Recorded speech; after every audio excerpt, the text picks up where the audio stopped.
I'm joined today with Bruce Taylor for our coffee conversation.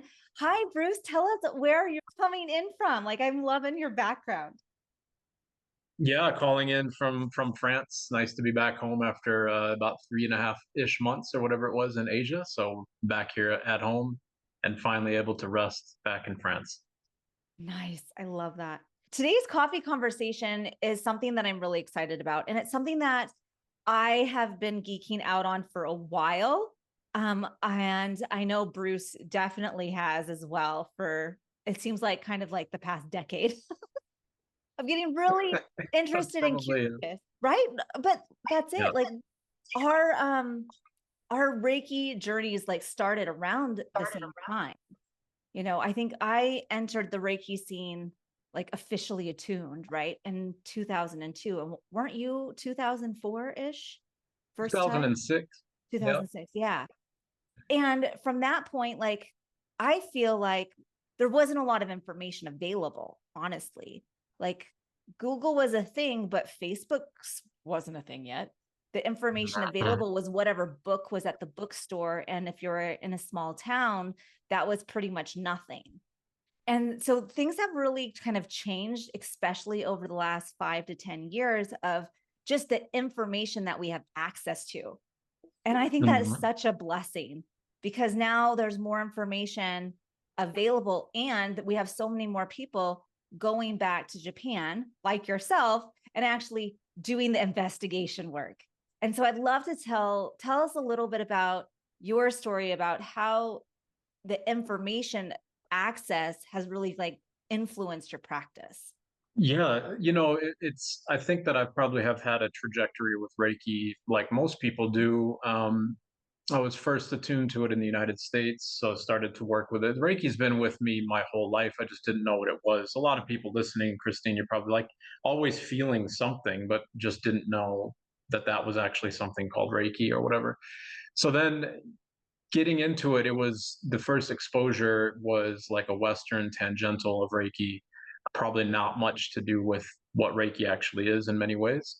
And I had the fortune to be living in Asia, living in Hong Kong, so I was quite close to Japan. And when I really started to go back into the Reiki practice and to my journey and really like wholeheartedly learning it and dedicating to it and wanting it to become what I do after my teaching career, that's when I started to go like seek out more teachers, and that brought me to my current teacher in Japan. And then many, journeys to Japan since it's helped me to see the difference between what is usually being taught and what was originally stated and what was originally, kind of proposed by Usui Sensei can be wildly different. Yeah. And I think that's where I Yeah. get excited. Like I love this process of discovery that Mm. is available to us now. And I just like, I can't get enough, whether that was it really, I think it was even before going to Japan personally that I was like, I want to know more. It's got to be more than this. Like learning Mhm. how to say our precepts in Japanese, like, and just like it was self-initiated. I didn't have a teacher going like, you need to do this and you need to know how to pronounce it correctly. I just sought it out and Mhm. incorporating that in my regular daily practice because it was the only thing that we really have documented that said Usui said do this every single day, morning and evening, and I'm just like, Mhm. oh, if that's what he told us to do, why aren't we doing it? Like we should just that should be part of the Yeah. practice. Yeah, I think that that's a yeah, it's such a profound thing that like from Usui Reiki Rojo, there's three components. There's the precepts, daily self-practice, and the reiju or the attunement. And I think this is very telling for one of the big differences. Like if you look at just those three aspects, it has nothing to do with anybody else at all. The precepts are your journey, self practice is your journey, and the attunement is about you going into the self. It has nothing to do with channeling or healing or giving things to other people or unblocking things or whatever. It's all about yourself because everything lies in your mind. And that's why the precepts are the first and really the most important aspect of the practice. Yes. If we stay stuck in the first two precepts of anger and worry, then we can't do anything else. That's why it's just for today, I will not anger, just for today, I will not worry. And then everything else comes forward. right? But before that, in the Japanese component of the full precepts, there's shofuku no iho, mambyo no reaku. This is quite interesting. It's this mystic art to invite happiness, which is shofuku no iho, and then mambyo no reaku is this miraculous drug or medicine that cures all diseases. And so it's very interesting. Like if we think about this, a practice, like what practice can invite in full happiness? Full happiness means Reiki. It means the medicine to cure your diseases because that means you're not attached. So it's all in the self. And the Western journey with Reiki is very much on the external. It's on the doing. It's very different. Yes. And, I know we've had many conversations on this before, and it's becoming more and more, I feel like it's sinking in more and more going, this is all about our own interpersonal practice. And I totally agree with that. And the more I interact with Western American Reiki practitioners, and it's all about climbing this ladder of attunements to become a Reiki master, or how many clients you have. And I'm like, whoa, whoa, whoa, where's your self-care? Where's the self-practice? What's your practice look like? Have we done our interpersonal work? Because in that, not only do we have a really stable, consistent personal Reiki practice, but we've also let go of that attachment of our stories and our, there's so much that we get caught up in. But if we're bringing it forward into the doing of Reiki, then I just feel like it's tainted. And I really, really feel like Americans in particular, we've kind of lost something in this. And I always go back to why are we, like, I would recently had a conversation with a student of Reiki. She was a level 2, and she just basically was told that many of her teachers and colleagues have just been pressuring her so much to take the Reiki masters. And that she was telling me in confidence that she wasn't ready. And I'm like, well, then why would you do it? Like, if you should never be pressured into going to the next level if you're not ready for it. If you feel like you have more personal work to be done, then do that. Take care of you. What does that practice look like? What's your own personal Reiki self-care practice? And it was very, surface level. And I'm like, well, do more work there. Just because you seem like the person that needs permission from somebody, I'm going to give you permission to go slow, to take care of yourself, to recognize where you're at, and then wait for a calling to do more. And that just seemed like a really foreign concept to a lot of American Reiki practitioners. And maybe it's with the combination of a Reiki level 1 and 2. Maybe it's we're just erasing the self-care part out of Reiki practices. And that's something that I feel like I've gone rogue in America and saying, no, that's the most important part. And that's the only thing there is. That's the only part to it. Even when you work on somebody else with a client or whatever, you're doing an attunement, you're only working on yourself because they are just a reflection of your own journey anyways. That's why that client is there. They're there to help you bring something up inside of yourself. If we have a belief about healing them, or if we have a belief that, like, it's quite common in the Western Reiki world to drain energy after a session or cleanse a room or whatever. That's all an assumption on that person. That's all saying that person's energy was negative and I'm somehow better. This is hierarchy and it's suffering automatically. None of that is practiced in at its roots in Japan. We don't do any of that stuff. And nobody would ever say that, I need to cleanse the room after a session. I've never heard that anywhere except uh, where Reiki practices are quite young. And that's not a criticism. I think the beauty of a lot of the doing of Reiki is it gives us lots of areas to discover things that we might believe to be miraculous. If it wasn't miraculous when we first did it, then we'd be like, well, what's the point? It doesn't keep our attention. It doesn't beg us to kind of investigate it further. But the big caveat, I think, is when people go far enough in their journey, are they ready to let go of all of the entrapments of the mind and the ego and the doing and finally surrender into themselves? That's the that's the big difference, I think. And that's why Usui went to Mount Karama. It's the exact same reason. I would love for, like, I know you have gotten Reiki sessions and you've been part of Reiki circles in Japan numerous times. I would love to know, like, in their, present day. So how is the practice? What does it look like? Well, it doesn't look any different than when you were there with me, last year, right? And we were Right. doing it together. We do the same thing every time. You could say that people are kind of scanning for the boyosan, and maybe you can feel it. And if you do, then you still let go, right? You still surrender. Um, I had a really interesting moment when I was recognizing, like, is it even necessary for us to get on the table? Like, do we even need to do that? Because if we get on the table, like if I came to see you, Christine, and I said, I need a Reiki session from you, then that means automatically that I'm attaching to my own suffering, if that makes sense, right? If I came to you and I was like, hey, Christine, why don't we just sit here and be in each other's presence, just neutrally?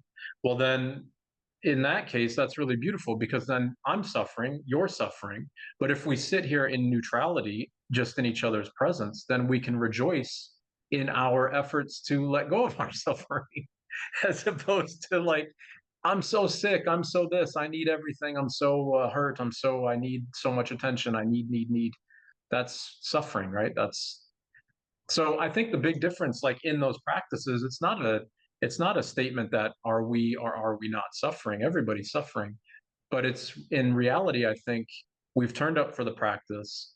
So drop the mindset that you're suffering and just be here and be present for yourself. Right. That's a huge difference. And then anybody can do that. And people think like, oh, I can't look inside. It's going to be too daunting. I've got too many skeletons in my closet. There's a lot of abuse. I don't want to look into the stuff in my past or whatever. That's not how it works. It's not like you just go into a Reiki session and all of your demons come out and attack you. That's not, it's very gentle and loving and kind, right? And neutral and peaceful. That's beautiful. Yeah. Yeah. And you really Yeah. noticed that in the Reiki circles when I was in Japan with you last year, where, there was a timer. I just remember, like, everyone got on the table and there was three or four people working on each other at a time. And Mhm. the timer would go off and you would switch positions, and the timer would go off and you would switch positions. And there was like no talking. And then when that session was done, it was like next person got on. There was no no dialogue amongst us. And that's Yeah. really, really common in the States, to be like, I felt this and I heard that and I noticed this and we really need to work here. And all of that's very Western and not part of the traditional practice. And it makes me curious of a lot of things from Usui's time. Like, we introduced the massage table at a later date, like, and it just makes me curious of, like, what was it like back in the 1930s, pre-World War, of like, what did that practice look like?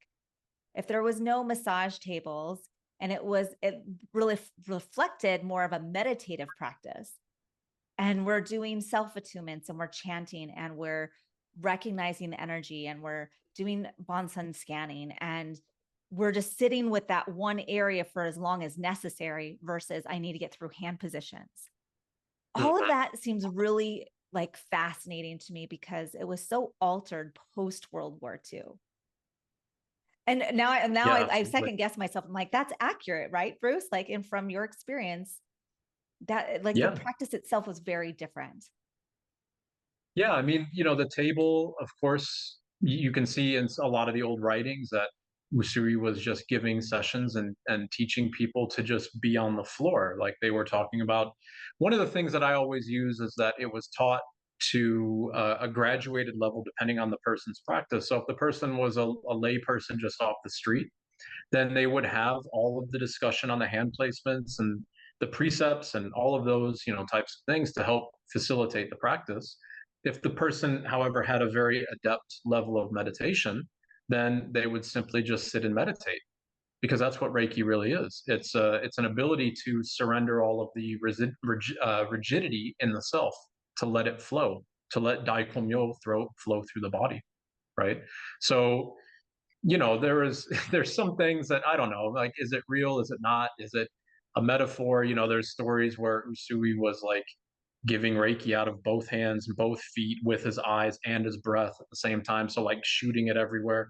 But this sounds so fantastical that I think that people can get lost in that. I think things like that are more metaphoric. It's more of a suggestion of like where can we feel the release points of energy in the body, as opposed to I'm beaming it out of my feet and my eyes and breathing and all of that stuff. Maybe that's what was happening. I don't know, but I'm always hesitant to get attached to The these types of story. statements because yeah, because the story has a meaning about you or about me, right? Because you are Usui Sensei and I am Usui Sensei already. So we have to recognize, like, what does that really mean about me? Like, is that maybe what is being suggested here? That you can feel it out of your eyes, the breath, the hands, the feet, the crown, maybe?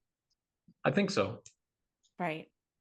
Yeah. It's your journey only, right? It's only my journey. It's only your journey. It's only the journey of everybody who's listening. The entrapment in the West is where a lot of teachers are like you said, come back to me. I'm the best. I have an upgrade. I've downloaded new things. You hear this all the time. None of that makes any sense. And it's the entrapment of the ego of the teacher or of the weakness of the teacher or whatever it might be. And it Yeah. goes against the precept. I was reading Justin Stein's book on the alternating currents, and the idea of like it was a membership. Like there was no hierarchy. Like everyone showed up for these Reiki circles so they could do the self attunements together and receive attunements like regularly, like whether that was weekly or monthly. But it was just everyone's here and we're meditating in the same space Mm-hmm. versus, okay, now here's your certificate and now you're ready for the next one in so many days. And, like we've brought in a lot of this hierarchy, and once I realized like, oh, it was just, you would go to these things regularly. And yes, you would pay to be a part of the membership because it was like everyone was on the same page and it was a safe space to do this work, to do this practice. And that was just kind of an aha moment for me of going, what happened there? Like where we're putting such an attachment of I'm a Reiki master, and that term master wasn't even a thing. Like that's something that we created in the West. Yeah, and I would plant a little seed here for everybody who's listening to really think about what it means to call yourself a Reiki master. Just, just reflect on that, on the gravity of such a statement, and really reflect on it until it's in your core, in your being. I'm not going to say anything more on that, but really, please dive into that because there's a lot about your own practice that might come forward. But this, speaking to this membership thing and like people coming together and practicing, and when I've seen practices, especially in Asia, people come together and like you said at Komyo Reikido, it's just like, yep, get on the table, get off the table, that's it. There's no like, oh my god, I could scan this and I felt this and I pulled this out and I drained this and I blew this off your body and I used the pendulum to tell me this and that. None of that stuff happens at all ever, because it's just an aspect of the mind. um, so I would say that that's probably how Takata was doing it. Maybe not. Maybe it had to be altered for the West. One thing that I've always had a hang up on with the Reiki Alliance and with the Takata lineage is this $10,000 minimum payment that has to be given to your Reiki master to be able to be in the Reiki Alliance or whatever. Like that. I don't understand that barrier to entry as well. I'm not criticizing it. I'm naive on it. I don't know why it exists. To me, it doesn't sound like what Usui would have done, since on his tombstone it says that he wants to send it to as many people as possible. So that seems quite prohibitive. But I don't know. Maybe it's a modification of the times. Maybe it was because it was such a hostile time at Takata's era to be talking about these things. So they had to be like an ultra exclusive group of people that wouldn't maybe rat each other out or whatever. It was not a good time to be a Japanese Buddhist woman in the United Right. States. So I don't know why they did it, but Yeah. Well, and yeah. I think this is why like I love continuously learning. Like, and I recognize that so much can come out of like that, just curious. I'm curious why it was this way. and like Mm. keeping up with the new information coming out. Like I'm really enjoying Justin Stein's book. He's going to be on the podcast here soon. And just going like, wow, she really was an entrepreneur. That was like my biggest takeaway of going.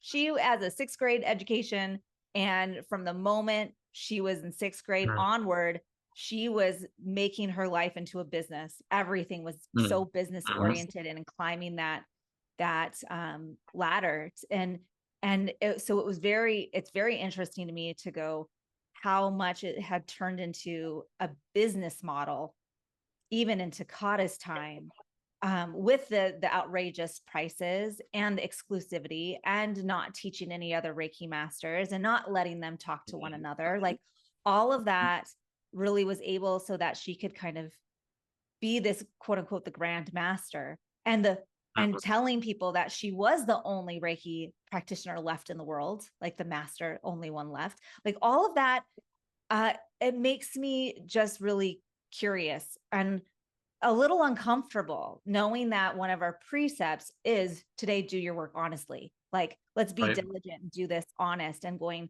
wow, she really kind of bent those rules a little bit. Right. And part of me understands why. Like, I get the whole World War II era. I get like she had to strip a lot of the essence of Japanese out of the original teachings for her own safety. But what about 1970s? Like, why was she still modifying and acting? Like, there's just pieces of that still makes me uncomfortable, of like calling herself a naturopath when she didn't complete a naturopath's education.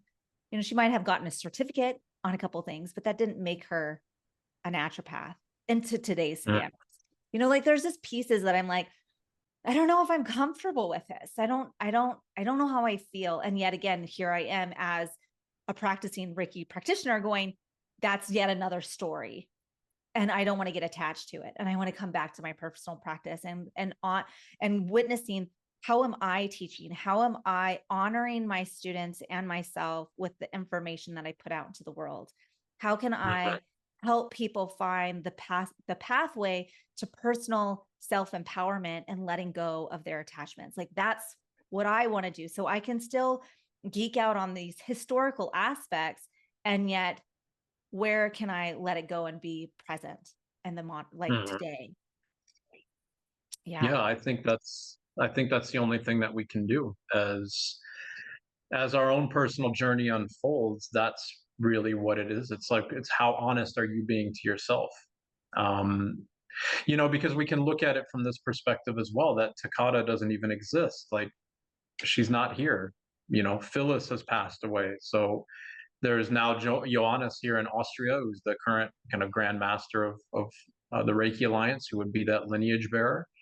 But so there is, I'm not saying that it doesn't exist, obviously, but what I'm saying is, if we, even Usui Sensei, he doesn't exist. If we put these stories on pedestals and we follow them blindly, like, I'm with Takata, I'm with this, I'm with that, well, then you're not with anything. You need to be with yourself. That's what you need to be with, because they are all part of you, because everything is part of the universe is you. So whatever it is, like, if we find that we are attracted to Takata's story, then maybe that story is actually helping you. I don't mean you, I mean you, me, whatever, all of us. It's helping us to see our own internal resistance, maybe. Yeah. Maybe something in her story resonates with something in your own story, and that's what you're trying to figure out.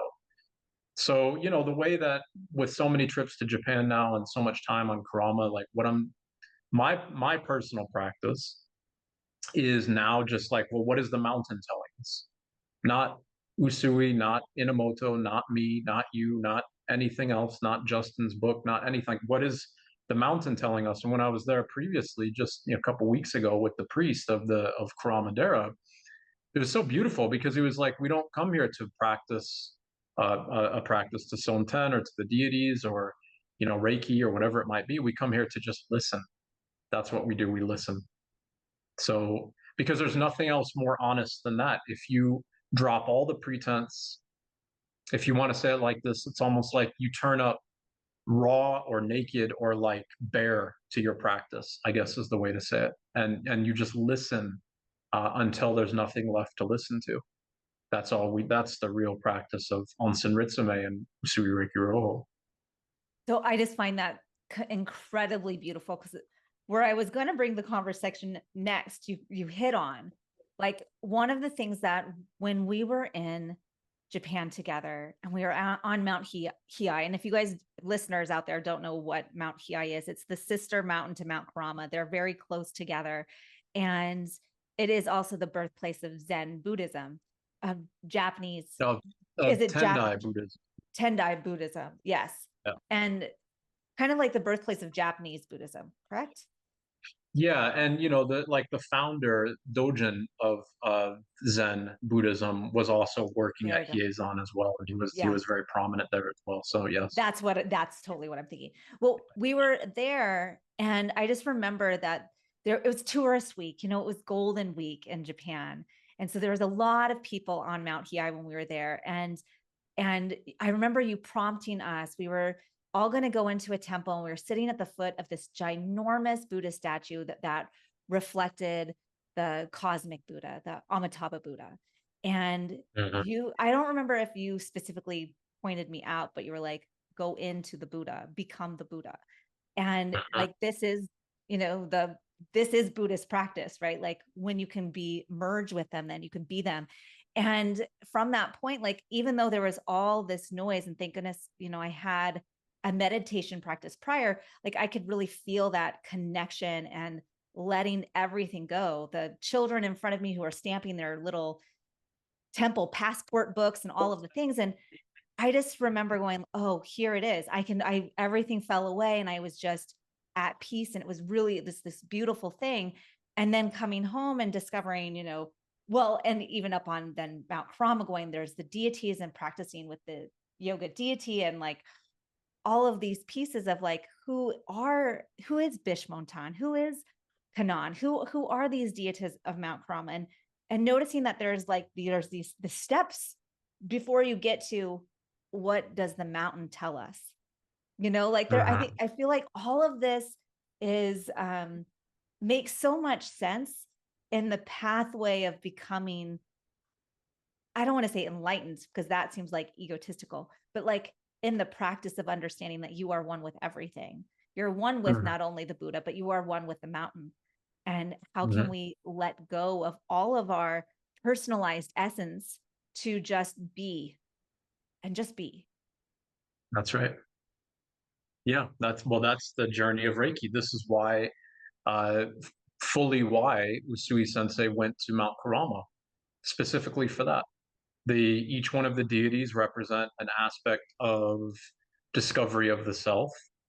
Um, Without getting into all of them, because that's a whole nother podcast, but it's essentially like, I'm going to go face myself, and when this thing comes up, I might need help from this particular. If you have a Christian mindset, then it's more like, I need maybe like a certain saint to help me, if you want to think about it like that, because this entrapment of suffering, of anger will come up, and I need specific help to relieve that. But these things, they don't exist as well. They are you, right? So they are you, like Saint Anthony or Saint whatever, they're all you anyways. They're part of you. So because you are part of the universe. So, really you're calling on an aspect of like an internal strength or an internal compassion, an internal fire, internal illumination, internal wisdom.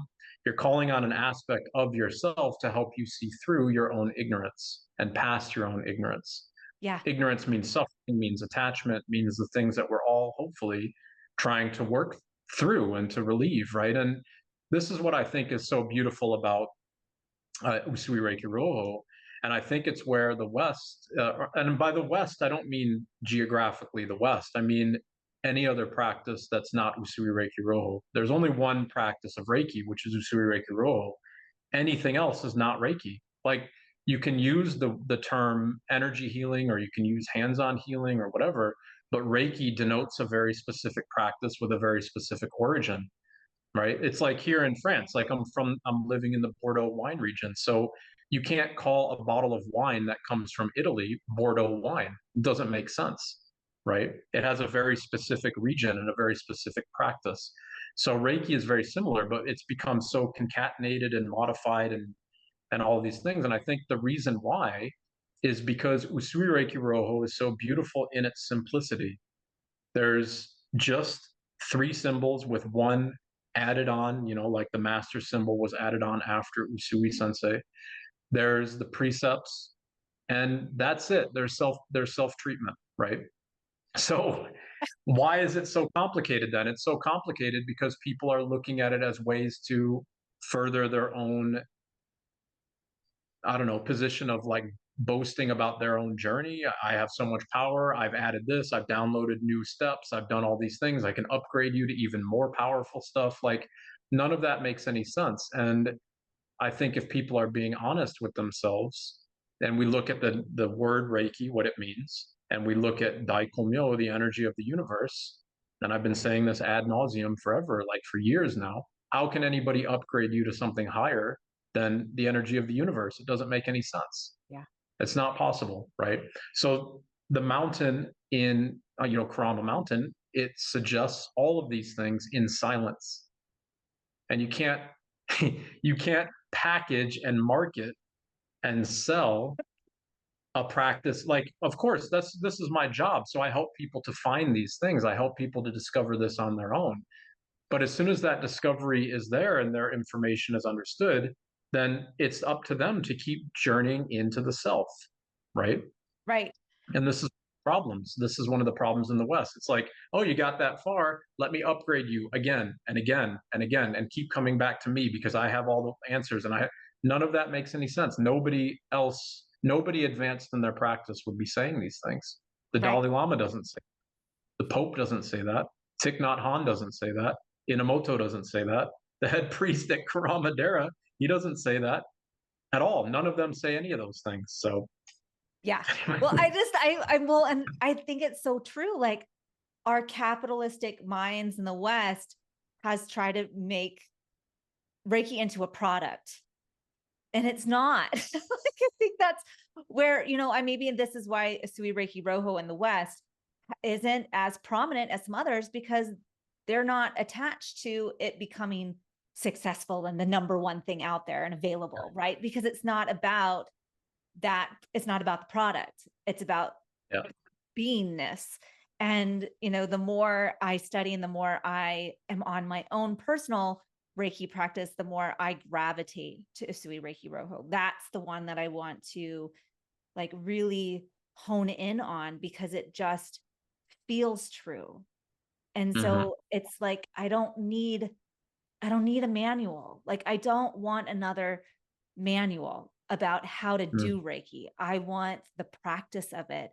And it's so hard to find those golden nuggets in the West of just how do you actually, like, I remember I got on a phone call recently with someone who, he translates Sanskrit and he understands Shi and all of these things. And I'm like, I want to learn about deity yoga because that seems like something that was going on in Japan. Where should I go? And he gives, he refers me to this book, but like, there's no one actually, I can't go sit in a temple here. There's no Buddhist practice. And our Buddhist practices here in Bozeman, Montana, it's an empty room with cushions, which I get the practice, but it's so different. It's been washed clean of the deities because I feel like the deities are part of the steps, right? Sometimes we need the Fudamyo energy, which would be kind of like Archangel Michael, for example. They have kind of similar energy. It's Or very Lord similar. Shiva.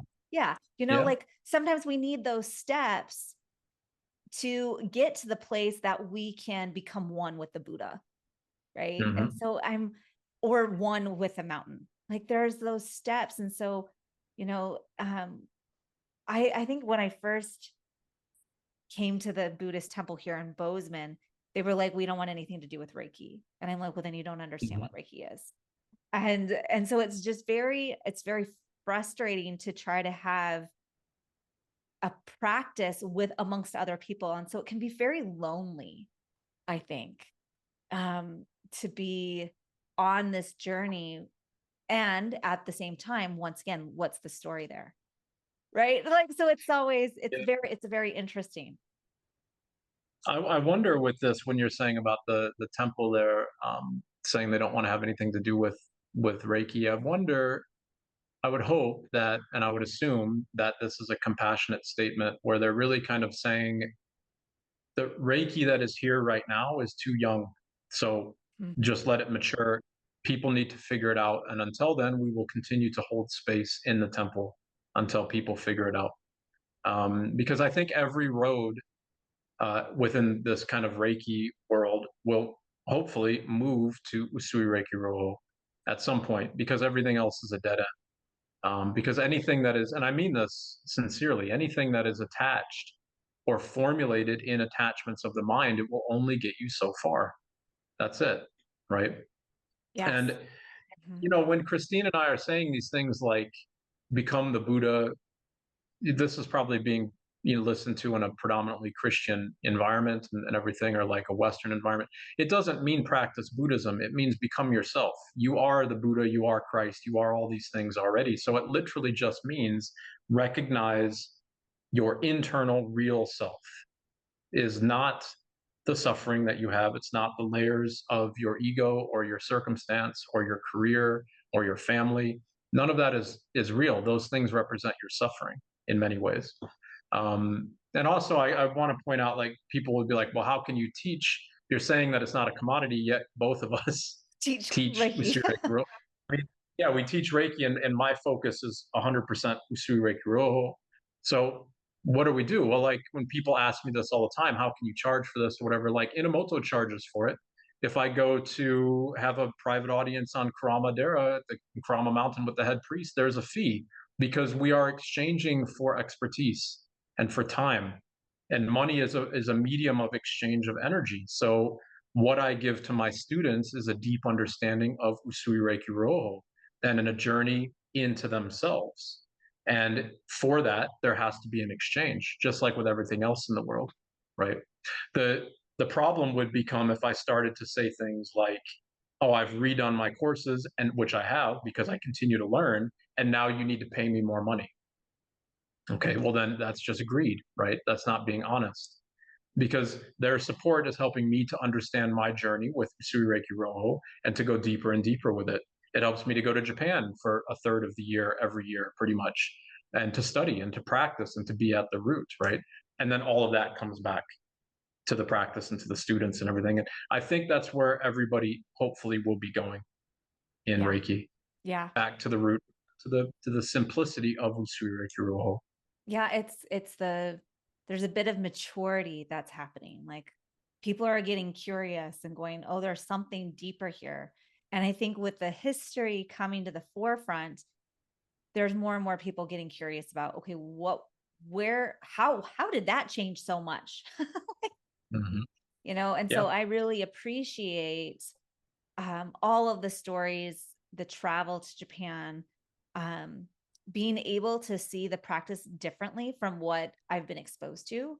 And, and recognizing we all are on a journey. We all are trying to do better. And then when we know Hmm. better, we do better.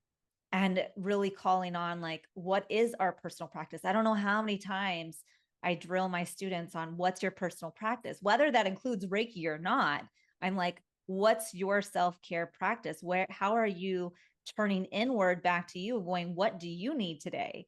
Versus just consistently people pleasing and draining your energy by just giving to all of the things in your life that you filled up with as distractions to Hmm. help you ignore the internal suffering that you're experiencing. And so I really poke my students to go, it's time to open that Pandora's box and let that suffering out and let it go, so that we can come to a place of personal practice. What does that need to look like for you? And so I'm very comfortable with letting students, like, pick and choose. What does that look like for them? Here's a buffet table. It could be chanting the Kokai and Japanese, and that's great. Or it could just be sitting and playing with your Oracle deck. I don't really care, because I know that they're on their steps in their practice of finding Hmm. themselves again. And when we can find ourselves again, then at that point, we can go deeper. Mhm. At that point, Absolutely. right. And so I feel like it's okay if you're wherever you're at, like wherever, if you're listening, wherever you're at is a really lovely place to be. And how can we continue of getting curious and continuing to let go of our stories and attachments? What does that look like for you? And knowing that wherever you're on that continuum, be okay knowing that it's part of the process. And once we're in that steadiness, once we're in that quiet space, once we don't have the mind consistently like chirping at us in our brain, if we can cleanse that out and let it settle, that's when we can feel the divine. That's when we feel the connection with the earth. That's when we know what it's like to be one with the mountain. And so Mhm. whatever that process is, I just want to encourage you to keep walking on it and knowing that it's okay. And there is support. And if you need support, like there are practitioners like Bruce and myself that want to honor that process and continuum of learning and changing. And both Bruce and I can attest, like we continue to learn, continue to study. And I think that is such an honorable trait in a teacher if they are continuing their learning. And because it goes to show that the ego is not in the way, that we don't know everything, and that we're continuously looking for, not looking, but being willing to be taught by someone else or to have new experiences instead of just being inside that like box. Like I feel like there's such a box in the West of like, this is all you need to know. Do not explore further. And Yeah. I'm constantly always saying, like, what if the box didn't exist? What would happen? Yeah, I mean, the more that you sit in silence and just listen, then the more you recognize you don't understand, right? Because you're just going deeper and deeper into the self. So it's, are you seeking out a teacher who has an active, deep personal practice, who is listening constantly and not, kind of suggesting that they've got it all figured out, that they have these superpowers or whatever? Or is it somebody who is staying stuck in their own practice? It was interesting in Japan. I can't remember, so I don't want to say somebody, but I can't remember who this came up with. It was a monk, but I can't remember which one on the most recent trip. But I was like, you get all these things, right? You feel these things, you see these things, and like, yeah, of course. We hear things, we see things. Like, where do you think these statues come from? Where do you think these images come from, or whatever? And then I was like, yeah, exactly. So what do you do with that? He's like, nothing. It's irrelevant. We just sit. There's nothing to do. If I see, if I get a downloaded message, if I see a deity, if I see a color, I'm not talking I, Bruce, I'm talking I in general. This is what they were saying. They were like, then we have to recognize that that is an aspect of a busy mind. If it is a belief on something else or somebody else or the external world, we have to recognize that the external world is just us. It's the external world doesn't exist. So it's something about us. It's always about us and our resistance.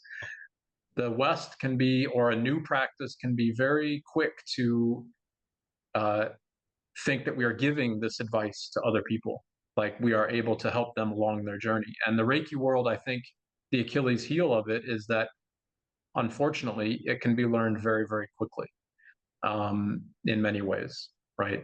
So people can go in. Why I mean unfortunately in particular is because a lot of times it can be taught in one weekend, and then people are like, I'm a healer now and I'm going to go off and do this. That's fine, you maybe, but no, that's not how it is, because you're not ready to recognize that the busyness of the mind and the delusions of the mind, our those things are for you to let go of, not for you to pass on to other people. Because again, like there was a great moment, I'll say this, there was a great moment at Karama Mountain. Somebody asked a question. I don't want to give any details because the details would be, it was part of the group, and the details would really call the person out. But it was like they were saying, like, I heard that there was all these UFOs coming to Mount Karama and all these aliens visiting here and all that type of stuff. And Sanat Kumara came here and all these types of things. Sanat Kumara can be viewed as the same thing as Mao Sun, and Mao Sun can be viewed as an alien. Like, it doesn't make any difference. I'm not saying that the story is better or worse. What I'm saying is brilliant is that the priest, he was like, well, remember, Daikomyo can take on many forms.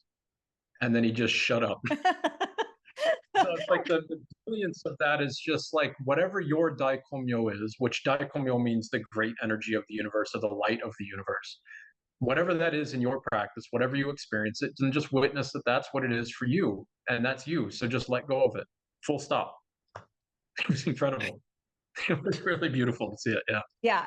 I think that's like the epitome of the Buddhist monk, is like the very short, succinct answers that just like, and you don't need to know anymore. Like, it's fine. Let the rest go. Right. Yeah. Yeah. That was incredible.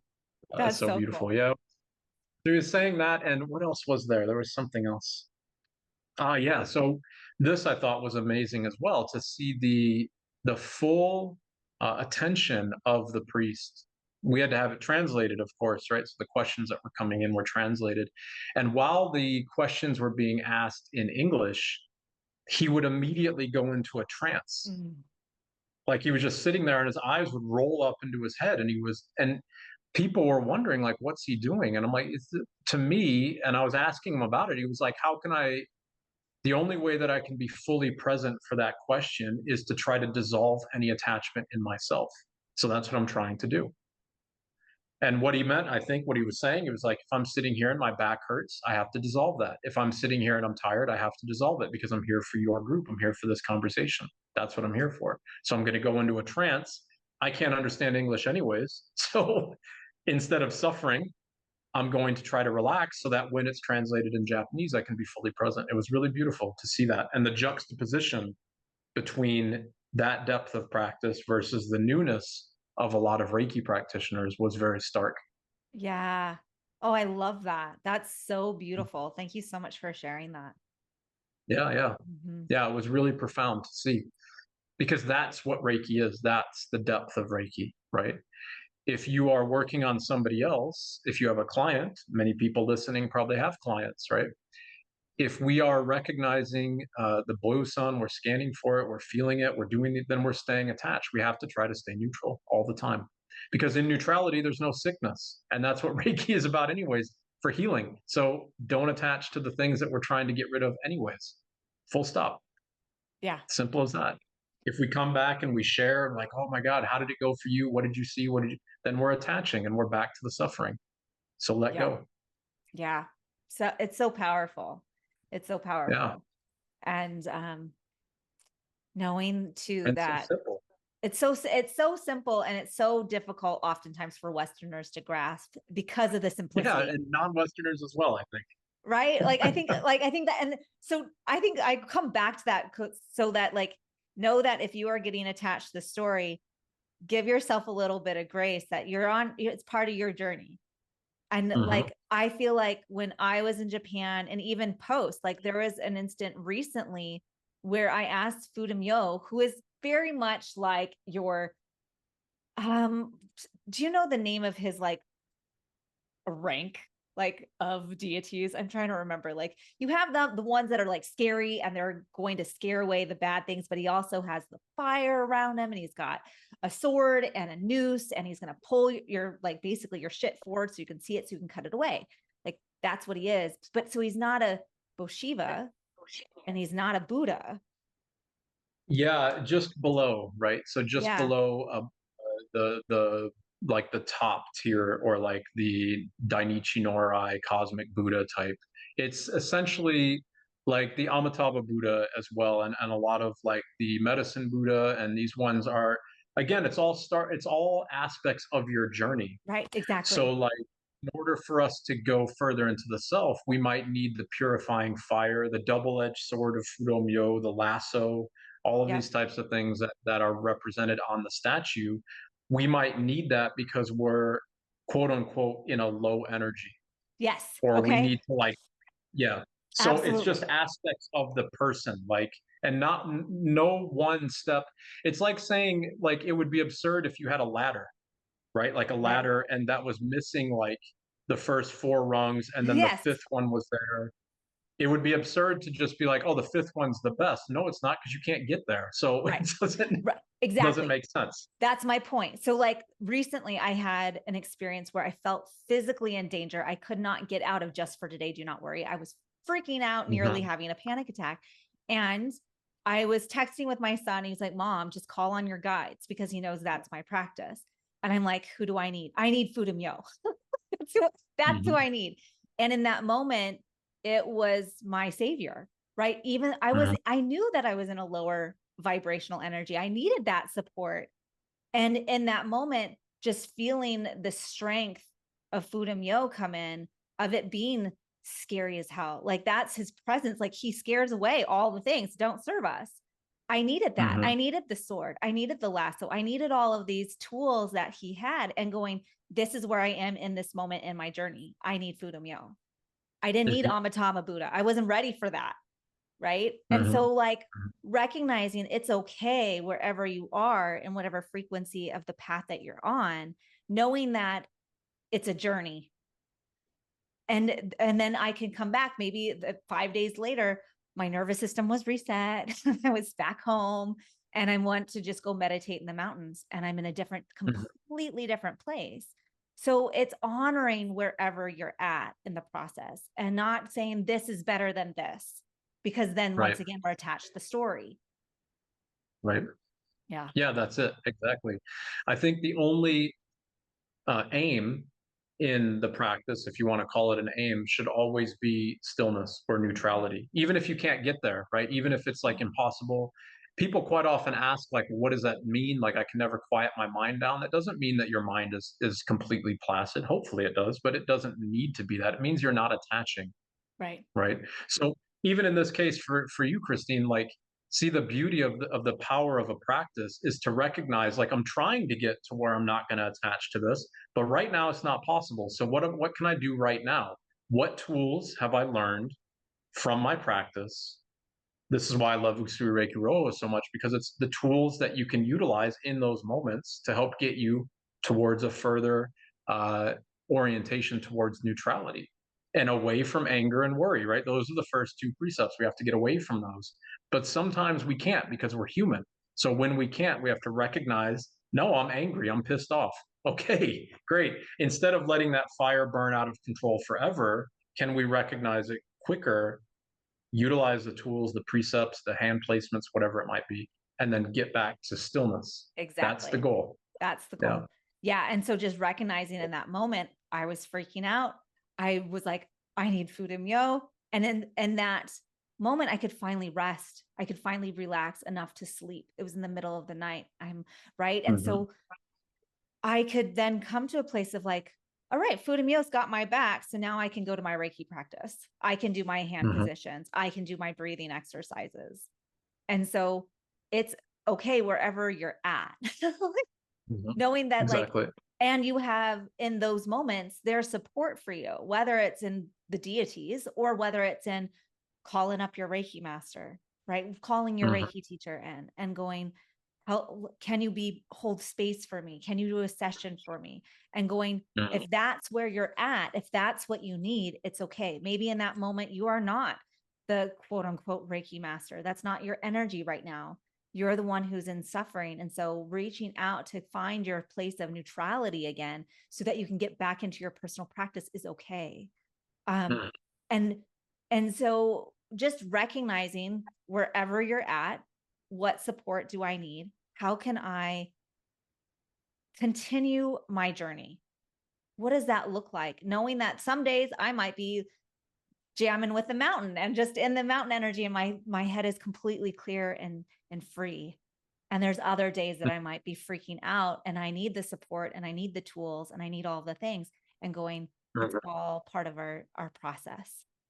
And everyone has both of those types of days. And it's not always going Yeah. to be Yeah. Absolutely. right. No. Absolutely. That's part of the practice. Yeah. You go up the mountain and you come down the mountain, right? The problem with, I think, a lot of Western practitioners, a lot of Western teachers, is they go up the mountain maybe for the first or second time and they get addicted to the feeling of being on the mountain and they never want to come back, Yeah. and they want to act like they've got it all figured out. That's very seductive. That place can be very seductive, right? We've all probably experienced something like that when you get some sort of wisdom or whatever, like, but you've got to come back down the mountain because you're not done facing yourself. Yes.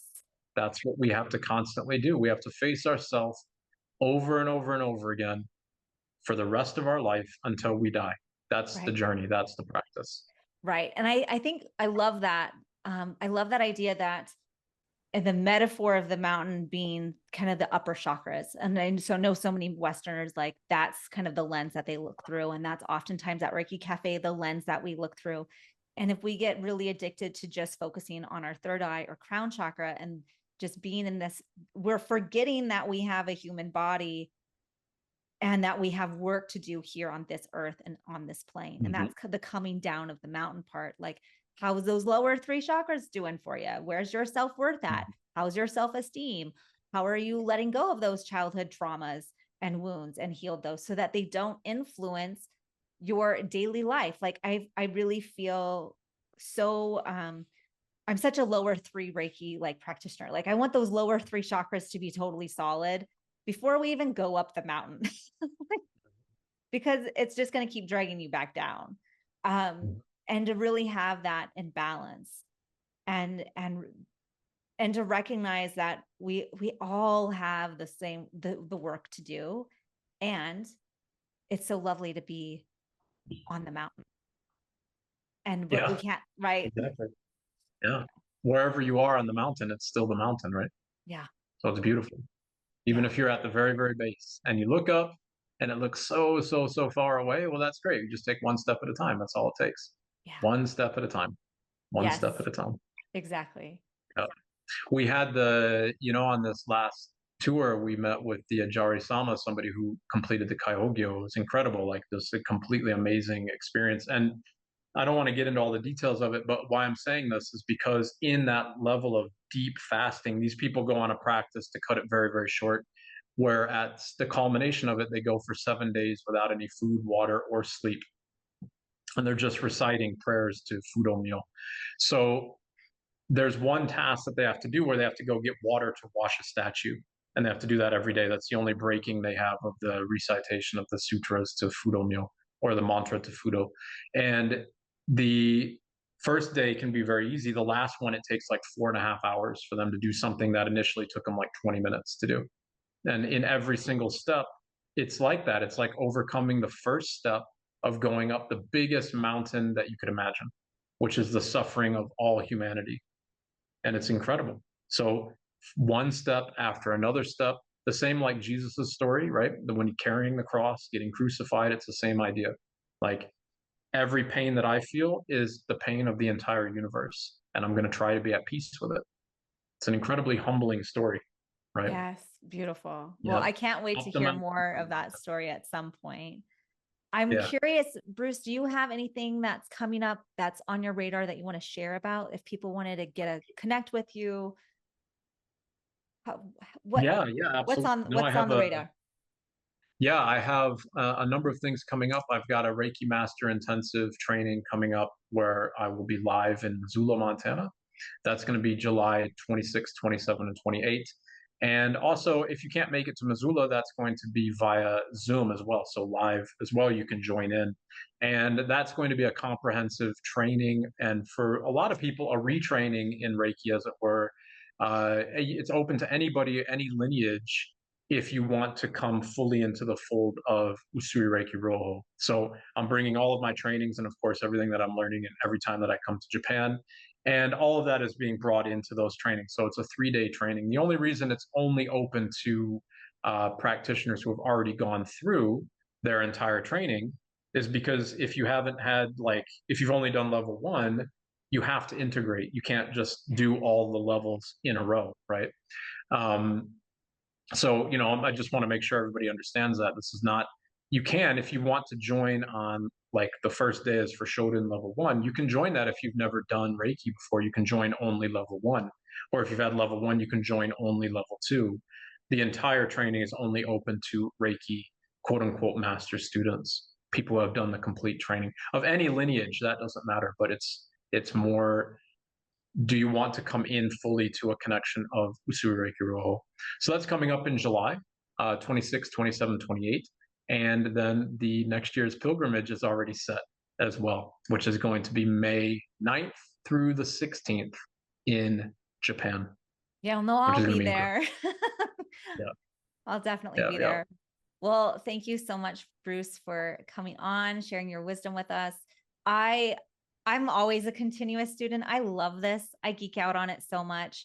And I also Same. include all of the information I geek out on and involved with. Like, I incorporate it into our classes at Reiki Cafe University. Also know that Reiki Cafe University has our own Reiki Fusion online master teacher training coming up on June 1st and June 15th. This is a combination class. Like, it's you need to be at both. There's not two classes, it's both days, plus about 8 hours of pre-recorded material that covers both the review as well as the how to teach Reiki portion, so that you can do that on your own time in your own space. June 1st, we're really going to get into the Buddhism and Reiki discussion. A lot of the play off of what you've heard today, we're going to go take it deeper. The historical practice of Gasho, chanting, Regio, and then we're going to be bringing in some of those more modern pieces, including the microcosmic orbit. We'll be doing a group Reiki master attunement as well. And then I'm going to be doing a guided meditation to meet your Reiki guide. And then we're going to do some grounding practices. The time in between the classes, we're going to encourage our students to buddy up and practice distance Reiki, practice the information that you've learned, practice together. And then on the 15th, we'll come back together. We'll go over all of the Reiki symbols, the teacher training, the attunement process, as well as like how to mix modalities. If that is something that's you're really called to do, and that is helping you in your practice and you're helping others in their practice, we're going to be getting involved in that as well. So we hope to see you for our Reiki Fusion. That's the combination of both this modern Reiki and traditional practices, so that you really have an infused practice steeped in this Usui Reiki Roho, if you enjoyed that today. So if you are interested in furthering your practice, your training, please reach out to us. We're here to support you. And I hope with that you have a really lovely, beautiful week ahead, and take care, everyone. Thank you so much for joining with us. Thanks so much, everybody. Thanks, Christine. Appreciate it.